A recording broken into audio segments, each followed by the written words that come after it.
Chers frères et sœurs, chers amis dans le Christ, bienvenue à toutes et à tous dans ce quotidien Jésus numéro 246. Nous sommes aujourd'hui dans le samedi de la 13e semaine du temps ordinaire. Au nom du Père et du Fils et du Saint-Esprit. Amen. Précieux sang de Jésus, sauve-nous. Commençons, chers amis, chers frères et sœurs, comme chaque jour et comme doit le faire chaque chrétien, par confier cette méditation au Seigneur. Nous prions encore et toujours pour les enfants malades, pour la petite Alba, et nous prions pour Laetitia, qui est toujours dans le coma suite à un accident de voiture et qui lutte pour la vie.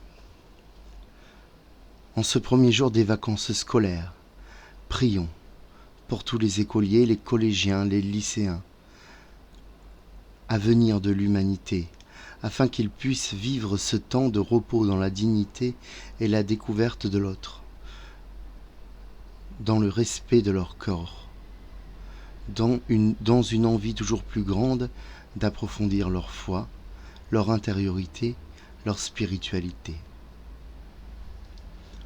Pardonne-nous, Seigneur, si nous ne sommes pas capables d'enseigner à ces jeunes toutes ces valeurs si importantes pour leur vie et leur vie d'adulte.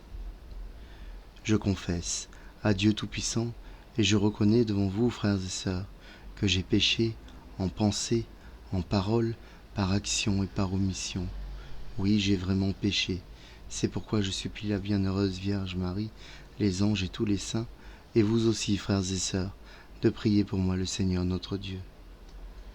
Que Dieu Tout-Puissant nous fasse miséricorde, qu'il nous pardonne nos péchés, et qu'il nous conduise en sa vie éternelle.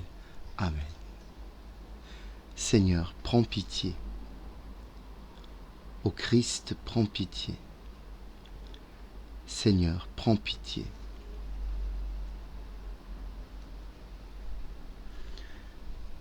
Dans mon éditorial d'aujourd'hui, je vais parler, en tant qu'enseignant, de cette fin d'année scolaire, mais je vais parler aussi, je pense, d'une expérience commune que nous avons.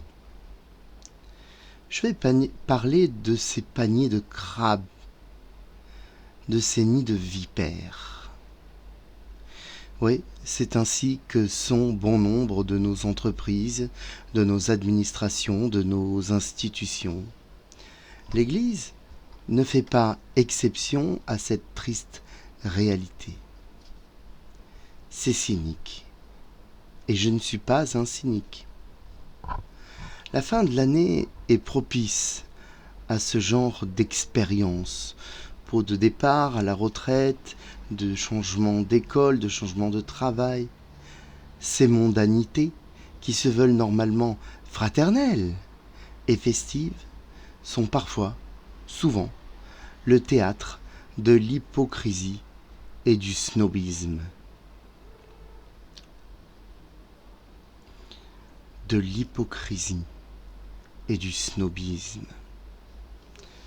Les regards ne se croisent pas, les messes basses sont nombreuses, on ne dit pas bonjour, on ne se mélange pas, et finalement, rien de fraternel. Juste une rencontre entendue, où chacun mange et boit. Je n'aime pas ces mondanités. Je n'aime pas les mondanités d'une façon générale. Je les fuis le plus souvent possible, mais parfois je n'ai pas le choix que d'y aller, pour ne pas froisser. Mais mon esprit est ailleurs. Plus on s'y croit intelligent, et je commence par moi-même, évidemment, car je ne suis pas meilleur, car moi aussi je critique et je suis hypocrite. Plus on s'y croit intelligent et important, plus les vipères y sont nombreuses. A contrario, dans certaines rencontres de la France d'en bas, mettons des guillemets à cette expression qui a été utilisée par la classe politique française, de cette France d'en bas, dans la France d'en bas, la France à laquelle moi je pense appartenir, la simplicité et la franchise sont déconcertantes. Et avec les simples, qui ne le sont qu'en apparence, on passe d'excellents moments. Heureux les pauvres de cœur, le royaume des cieux est à eux.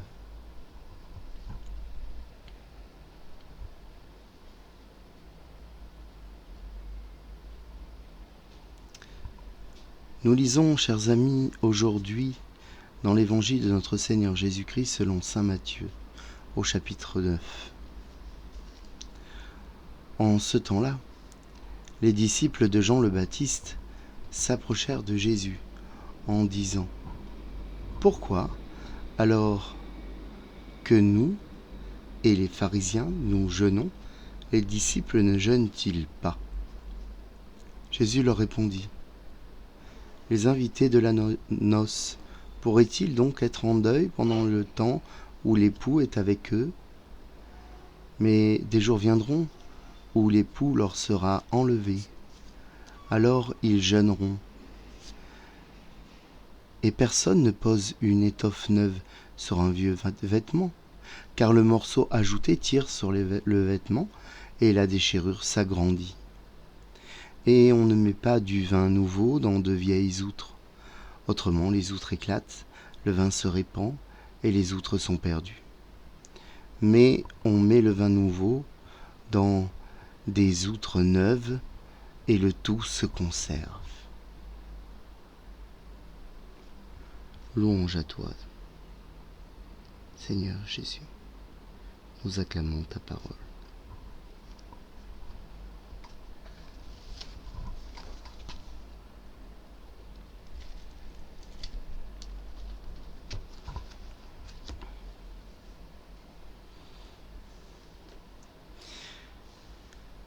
Jésus est l'époux et nous sommes invités à ses noces. Les noces, synonyme de son alliance avec ce monde pour notre salut, par ses souffrances et sa mort sur la croix. Mais les noces aussi de Jésus avec nos âmes, avec chacune de nos âmes. Ainsi, sommes-nous unis à l'époux dans le mystère de la foi. Heureux les invités au repas des noces de l'agneau, face à l'agneau de Dieu, celui qui enlève le péché du monde, face à la gloire du Père. Quelle doit être notre attitude ? Les apôtres et les disciples sont en présence de l'homme-dieu, du Messie, de celui que les prophètes ont annoncé. Pourquoi serait-il dans l'affliction ? Pourquoi pleurerait-il ? Pourquoi jeûnerait-il ? Ils sont dans la joie. Et les austères viennent reprocher cette louange. Et moi j'affirme que ne pas louer Dieu est un manque de foi. L'analogie avec le mariage que fait Jésus est très intéressante, puisqu'elle vient nous toucher, elle vient toucher notre expérience. Nous nous sommes mariés pour certains, nous avons presque tous été invités à des noces. Lorsque deux âmes sont unies devant Dieu et que nous fêtons ce bonheur, doit-on prendre des mines graves, ressasser les problèmes et les malheurs et donner la préséance aux conceptions mortifères du monde ? Ne doit-on pas au contraire fêter, rendre grâce, louer, se nourrir du bonheur et faire gagner la vie, le camp de la vie? Je m'émerveille devant de jolies liturgies. Je pleure dans bon nombre de cérémonies. Alors, qu'en aurait-il été si j'avais vécu durant l'incarnation du Christ, entendant sa voix, voyant ses miracles ? Jésus est lucide, et les jours amers de sa passion, il les annonce. Les temps acerbes de sa mort, où il sera trahi, battu, lacéré, humilié, où les apôtres fuiront, où il sera seul. Jésus sur la croix, prenant les péchés du monde, nos péchés, pour nous en alléger, pour nous en libérer. Aucun des disciples, aucun des apôtres n'a fait la fête en ces jours tragiques. Et le jeûne ne fut pas un jeûne voulu, mais un jeûne subi. Face à l'âpreté de l'air qui entrait dans leurs narines, qu'ils ont dû être longs, les 3 jours, entre la nuit et la lumière, entre la mort et la résurrection. Mais après les larmes et le pardon, c'est la joie du retour du ressuscité. Par la résurrection, et depuis la résurrection, il n'est plus question de passion. Jésus a vécu la croix une fois pour toutes. Il est ressuscité une fois pour toutes. Il est vivant une fois pour toutes. Il est monté au ciel une fois pour toutes. Il nous a envoyé son esprit une fois pour toutes. Jésus est l'époux de nos âmes et l'époux de l'Église, cette Église dont il est la tête et nous les membres. Jésus est présent, entièrement présent, dans la Sainte Eucharistie, le corps et le sang précieux et vrai. Il est là, au cœur de nos vies, et il nous accompagne dans chacune de nos peines, dans chacune de nos joies, dans chacune de nos défaites, dans chacune de nos réussites. Il est là dès la naissance, durant le mariage, la maladie aussi, et la mort. Comprenons bien, Jésus n'est pas venu pour accommoder un vieil habit couvrir une plaie d'un simple pansement, plaie qu'il faudrait, et pansement qu'il faudrait sans cesse remplacer. Non. Jésus est venu nous vêtir d'une parure neuve, nouvelle, blanche, celle du baptême, celle de la conversion, celle du pardon des péchés. Le vin qu'il nous laisse ne peut être contenu dans de vieilles outres de peau de chèvre poreuse, comme à cette époque où il nous parle, car par sa force et sa jeunesse, il les ferait céder. Il faut des outres solides, des outres nouvelles, renouvelées. Nous sommes ces outres. Si nous acceptons de laisser mourir les anciennes que nous étions pour une vie de renaissance, oui, nous sommes ces outres. Si nous accueillons le Christ dans un cœur poreux, cela ne marchera pas. Nous ne le garderons pas, il coulera par les pores. Si en revanche nous acceptons de laisser mourir l'homme ancien pour l'homme nouveau, bâti sur le roc, alors le précieux sang de Jésus vient pleinement, par son Esprit Saint, nous fortifier. Oui, bien sûr que la rédemption et le jeûne sont importants. Mes frères et sœurs, chers amis, nous ne pouvons vivre sans cesse dans la lamentation. À la femme adultère, à qui tout est pardonné, Jésus dit « Va et ne pêche plus ». Aussi, gardons et entendons pour nous cette injonction. Avançons. Nous ne sommes ni élus, ni la tête dans un livre, mais en mouvement, en prière, en action. Nous sommes le ciel, le sel de la terre, la lumière du monde, comme cette petite lumière ici, cette bougie. Nous sommes la lumière du monde.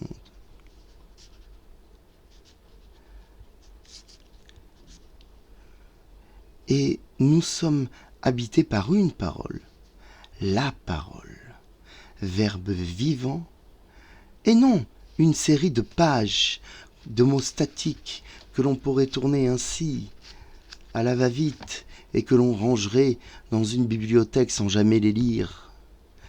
La Bible ne doit pas être un livre rangé dans une bibliothèque. C'est un livre qui doit être lu et relu et corné, et nous devons voir des pages qui sont abîmées par le fait de les avoir lues.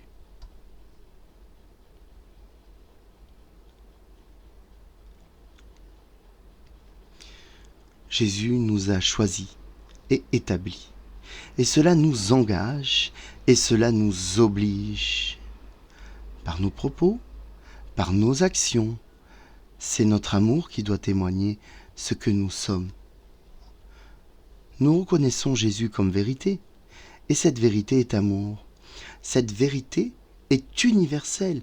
Nul n'a besoin de repli identitaire qui témoignerait de notre peur, mais au contraire, ouvrons nos cœurs aux autres, à l'autre, à tous les autres. Et les autres, nous ne les choisissons pas, nous ne les choisissons pas. C'est le Seigneur qui nous les envoie. Être chrétien n'est pas un simple choix, mais un engagement total et global. Cela peut effrayer. Mais la foi n'est pas une distraction ou un hobby, mais une réalité passionnelle et profonde qui vient de nos entrailles pour envahir l'ensemble de notre vie jusqu'à nos périphéries existentielles. Chers frères et sœurs, vous en conviendrez, vous serez d'accord avec moi, je suis sûr. Chers amis, si nous passons notre temps à faire la tête, à regarder de travers, à juger, à donner des leçons, à faire la morale, mais qui va vouloir venir avec nous? C'est facile de faire la morale, je sais de quoi je parle. C'est un vilain défaut dont j'ai le plus grand mal à me défaire. Je suis moralisant et moraliste, et cela n'est pas une vertu. La morosité et la mauvaise humeur peuvent-elles témoigner de la beauté de l'Évangile? Je ne parle pas d'une foi, d'une joie aveugle et débridée, mais d'une attitude simple, d'écoute, de sympathie et d'empathie, et de non-jugement et de non-violence. Puisse le Seigneur nous habiller du vêtement nouveau, celui de la résurrection et de la renaissance de notre âme dans son royaume, faire de nous des outres neuves et nous abreuver de son précieux sang pour que nous en soyons vivifiés, revigorés, renouvelés, avec dans notre cœur une joie simple, aux côtés de l'époux de nos âmes, pour être au service de nos frères et de nos sœurs. Amen.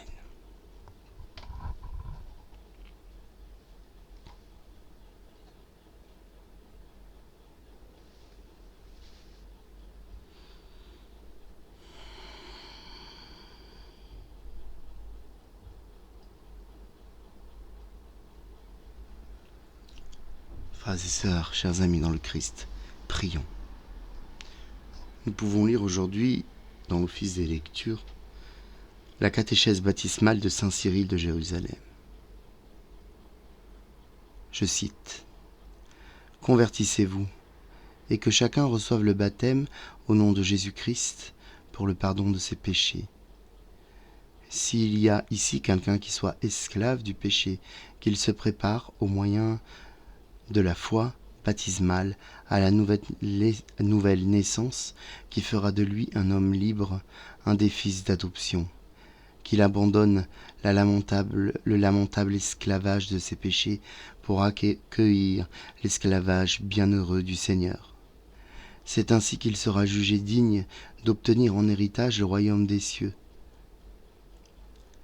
Dépouillé par la confession, l'homme ancien corrompu par les désirs qui l'égarent, afin de revêtir l'homme nouveau, celui qui est renouvelé selon l'image de son Créateur.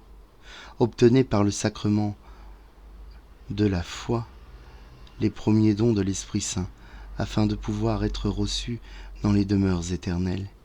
Approchez-vous du sacrement qui vous marquera pour que vous deveniez les familiers du Maître. Agrégez-vous au saint troupeau des brebis raisonnables du Christ pour être un jour placés à sa droite et recevoir en héritage la vie qui a été préparée pour vous. Fin de citation. Oremus. Seigneur, source de tout bien, répands sans te lasser à notre appel, réponds sans te lasser à notre appel. Inspire-nous ce qui est juste, aide-nous à l'accomplir, par Jésus le Christ, ton Fils, notre Seigneur et notre Dieu, qui vit et règne avec toi dans l'unité du Saint-Esprit, maintenant et pour les siècles des siècles. Amen. Notre Père qui es aux cieux, que ton nom soit sanctifié, que ton règne vienne, que ta volonté soit faite sur la terre comme au ciel. Donne-nous aujourd'hui notre pain de ce jour. Pardonne-nous nos offenses, comme nous pardonnons aussi à ceux qui nous ont offensés. Et ne nous laisse pas entrer en tentation, mais délivre-nous du mal. Je vous salue Marie, pleine de grâce, le Seigneur est avec vous. Vous êtes bénie entre toutes les femmes, et Jésus, le fruit de vos entrailles, est béni. Sainte Marie, Mère de Dieu, priez pour nous pauvres pécheurs, maintenant et à l'heure de notre mort. Amen. Gloire au Père, au Fils, au Saint-Esprit, comme il était au commencement, maintenant et toujours, et pour les siècles et les siècles. Amen. Ô mon Jésus, pardonne-nous nos péchés, préserve-nous du feu de l'enfer, et conduis au ciel toutes les âmes, surtout celles qui ont le plus besoin de ta divine miséricorde. Chers frères et sœurs, chers amis dans le Christ, si vous avez la chance d'être en vacances, à partir d'aujourd'hui, comme j'en ai la chance, je ne l'ai pas toujours eu cette chance, je l'ai maintenant, eh bien, bonnes vacances. Si vous êtes au travail, comme je l'ai été pendant longtemps, eh bien, bon courage. Le Seigneur ne prend pas de vacances, le quotidien Jésus non plus. Je continuerai tout cet été à vous donner mes méditations. Je vous remercie d'être fidèles. Je vous remercie de votre écoute. Vous êtes dans ma prière quotidienne. Demandons au Seigneur qu'il nous bénisse, Père, Fils, Saint-Esprit. Amen. Bonne journée et à demain.